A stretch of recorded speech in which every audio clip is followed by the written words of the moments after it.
First, we really have to ask ourselves, who is doing the research? Who is collecting data? And when we think about that in that sort of framework, we want to be able to create better environments, right, for Indigenous researchers and knowledge keepers and experts of our own experience to feel safe in systems that really weren't made for us. It's a process of truth-telling, bringing Indigenous voices to the table to expose that truth. Believe them. Believe the stories that are our history. Not only do our stories matter, but who gets to be the stewards of those stories is also important. Having Indigenous researchers, scientists, analysts, and data collectors is how we ensure our stories remain whole. As Indigenous peoples, we are and always have been scientists, storytellers, and researchers. I decided to follow that path of getting a PhD and becoming a researcher because the way we're looking at the health issue, making meaning of it, and finding solutions was really telling just one piece of the story of who we are as Indigenous people. It was producing a story of deficit.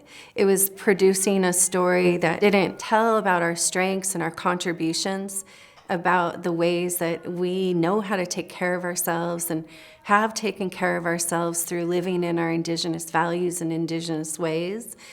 When we don't have Indigenous people involved in research and generating data and making meaning of data, then the stories about our lived experiences in our lives may become invisibilized and not present, because those who are making the decisions for the research may not see us fully and may just perpetuate these stereotypes that create a cycle of harm and destruction for our communities.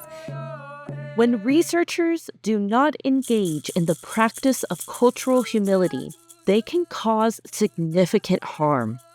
Having Native researchers and scientists helps to bring culture and lived experience into the places where research and science happens. Having information like demographic data helps bring context to research. For a long time, demographic data was not required to be reported by doctors' offices. As of June 2022, it finally changed, thanks to community organizations pushing our government to make sure that that data was available so that they would have access to it. Demographic data is important to gather because it helps us to determine patterns of health outcomes, influences on health across populations, within populations. RealD data and SOGI data are more granular. RealD data stands for race, ethnicity, disability, and language data that's collected on individual patients. SOGI data is now also required. SOGI is sexual orientation and gender identity. And for all of us to have equal rights, it needs to be recorded so that we know what those communities need. There are many valid reasons for Indigenous peoples to not trust healthcare or government systems. Those systems inform and have power over many aspects of our lives, including our health and well-being. Because of this, the power we hold is within how we choose to engage with these systems. Health demographic data is collected in a variety of ways. It can be collected at your doctor's office, when you're signing up for a health plan, also when you fill out forms that ask you about your marriage status, your race, your ethnicity. That is all data that is added to your file. Whenever you report information, it goes to Alert IIS, and then that information is compiled by epidemiologists for doctors to use.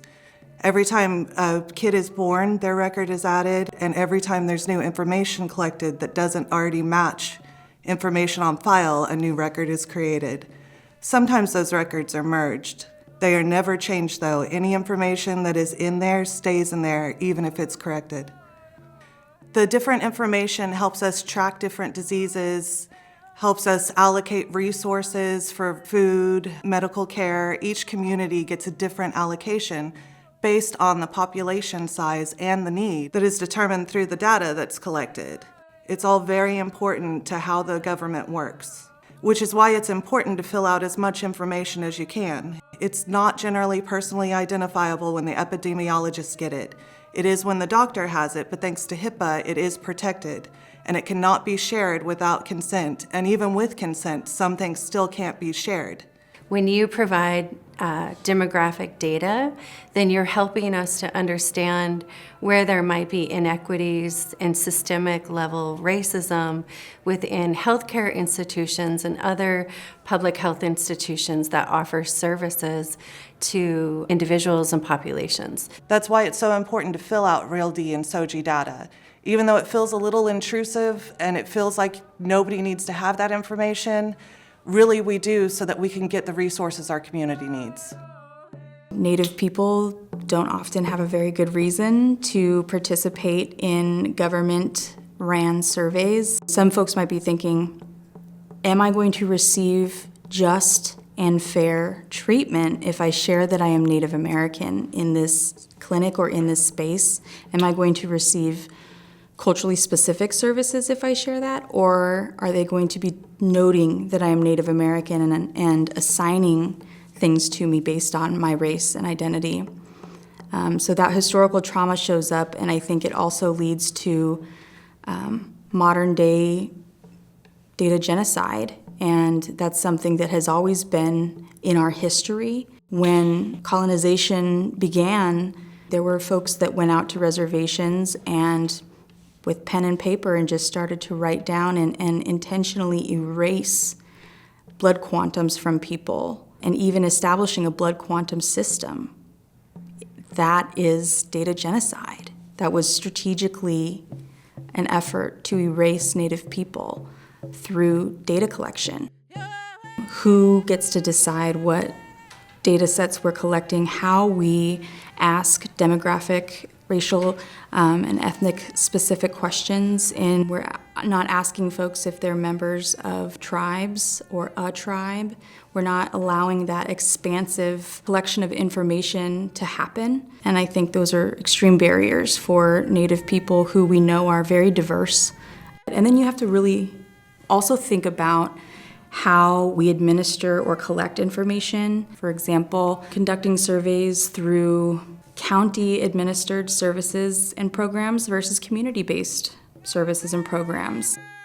Do those individuals, those groups of people who are creating those surveys and questionnaires and research projects have the ability to see our communities from a place of strength and not just from stereotypes? Our stories are sacred, and our information is sacred, and we need to continue to collect it so we can have that story to tell to our generations after us, and we need to get them involved so that story continues. Using a relational worldview means that our stories connect the past, present, and future. This perspective supports intergenerational healing from colonial practices that have harmed our community. Deferring to Native researchers who are directly involved in systems is a harm reduction tool. There are pluses and minuses to any data collection. It's all done differently, there's different approaches, there's different methods, there's different study sizes. But data genocide happens when a population is not truly represented in the information. When the information isn't there to be found, when it's not collected properly, when there's not enough choices for people to choose from. Like when you get a multiracial category or a more than two races category, that erases you.